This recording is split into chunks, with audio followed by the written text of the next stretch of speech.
Kita berjumpa lagi Bapak Ibu. Bismillahirrahmanirrahim. Assalamualaikum warahmatullahi wabarakatuh. Bagaimana kabar Bapak Ibu, teman-teman ASN, juga teman-teman honorer? Mudah-mudahan saya doakan ya, semoga semuanya dalam keadaan sehat walafiat, panjang umur, serta dimudahkan segala urusan. Amin. Izin kali ini saya ingin berbagi kembali Bapak Ibu terkait dengan eh, seleksi P3K di tahun 2024. Hari ini adalah hari terakhir tentu untuk gelombang 1 ya, seleksi P3K tahun 2024. Ternyata Bapak Ibu tinggal menunggu beberapa jam lagi ya. Ini tahap 1 atau gelombang 1 akan ditutup. Nah, judul kita kali ini ternyata ribuan tenaga honorer dinyatakan TMS. TMS itu tidak memenuhi syarat. Lalu kalau begitu, siapa yang menentukan kelulusan non-ASN ya pada seleksi P3K? Nah, ini ada penjelasan dari Menpan RB Bapak Ibu. Baik, silahkan disimak Bapak Ibu sampai selesai.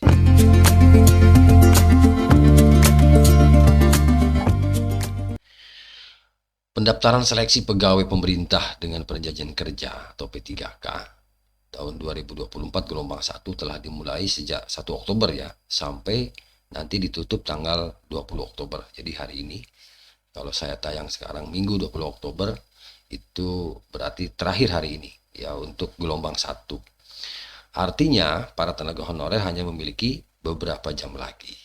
Untuk itu, segera disubmit ya untuk pendaftaran di portal resmi yang telah disediakan oleh BKN. Nah, seleksi P3K gelombang 1 ini khusus dibuka untuk pelamar prioritas. Ya, jadi gelombang 1 khusus untuk pelamar prioritas, kemudian ex-THK 2 dan tenaga honorer yang telah terdata di database BKN. Itu untuk teman-teman yang daftar pada gelombang 1. Itu ya Bapak Ibu. Nah, sedangkan untuk tenaga honorer yang telah bekerja, sekali lagi saya bacain, sedangkan untuk tenaga honorer yang telah bekerja di instansi pemerintah selama 2 tahun ke atas, nah, itu dipersilahkan untuk mendaftar di gelombang kedua. Gitu ya Bapak Ibu. Nah, meskipun mendapatkan kesempatan mendaftar di gelombang 1, namun tenaga honorer tersebut belum dapat dipastikan akan lulus. Ya, sebagai ASN penuh ya, sebagai ASN penuh P3K ya, ini jadi tidak jaminan. Walaupun istilahnya ikut mendaftar, mereka tetap harus mengikuti seluruh rangkaian seleksi yang telah ditetapkan oleh pemerintah. Nah, kenapa ini saya garis merah ya Bapak Ibu? Ini untuk penegasan saja. Salah satu tahap yang menjadi penentu kelulusan.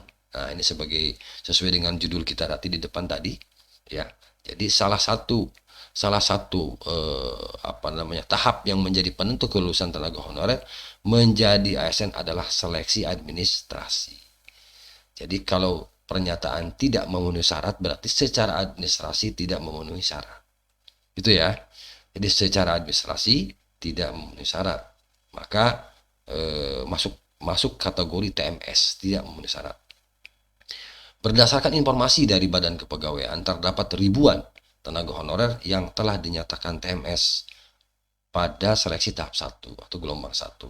Mereka yang telah dinyatakan TMS tidak memiliki kesempatan untuk diangkat P3K tahun 2024. Lalu pertanyaannya sekarang, Bapak Ibu, bagaimana nih nasib teman-teman kita? Ya, nasib teman-teman kita yang sudah bertahun-tahun, puluhan tahun mengabdi, kemudian ada kesempatan ikut seleksi, malah masuk prioritas 1, tetapi setelah diseleksi administrasi misalnya ada yang tidak memenuhi syarat. Bagaimana nasib mereka? Itu ya Bapak Ibu yang dipertanyakan.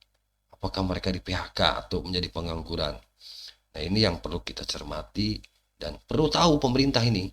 Ya, jangan sampai menjadi pengangguran yang intelektual ya, karena mereka guru gitu, atau mungkin calon ASN yang sudah lama sekian bekerja di pemerintah.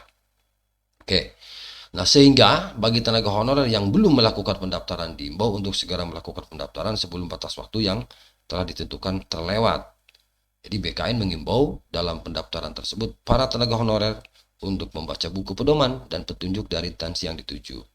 Menpan RB Abdullah Azwar Anas menekankan kepada para tenaga honorer untuk tidak mempercayai pihak manapun yang menjamin kelulusan. Kenapa? Nah, ini garis merah lagi dicetak merah lagi hurufnya untuk penegasan saja.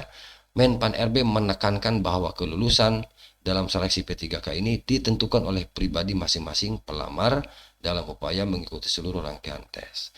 Jadi ada dua. Yang pertama adalah ini penentunya adalah administrasi, ada kekurangan administrasi, kesalahan administrasi, ya, kesalahan teknis juga. Ini bisa mengakibatkan penentu kelulusan. Kemudian yang kedua ini tadi, bahwa tidak ada siapa-siapa yang menentukan kelulusan, ya. Tetapi kelulusan itu berpulang kepada pribadi masing-masing pelamar. Begitu disampaikan oleh Menpan RB. Nah, pertanyaannya sekarang Bapak Ibu, kita perlu mempertanyakan bagaimana nasib teman-teman yang tadi ribuan tadi yang tidak lolos gitu. Kemudian sementara tidak bisa ikut seleksi lagi, nasib kedepannya seperti apa gitu Bapak Ibu. Nah, ini kita pantau terus ya bagaimana kebijakan pemerintah. Mudah-mudahan pemerintahan yang baru betul-betul pro kepada honorer, ya, benar-benar memperhatikan nasib honorer ke depan. Itu ya mungkin Bapak Ibu ya, mengapa terjadi TMS ya tidak memenuhi syarat tadi. Itu mudah-mudahan informasi ini memberikan manfaat Bapak Ibu. Terima kasih. Assalamualaikum warahmatullahi wabarakatuh.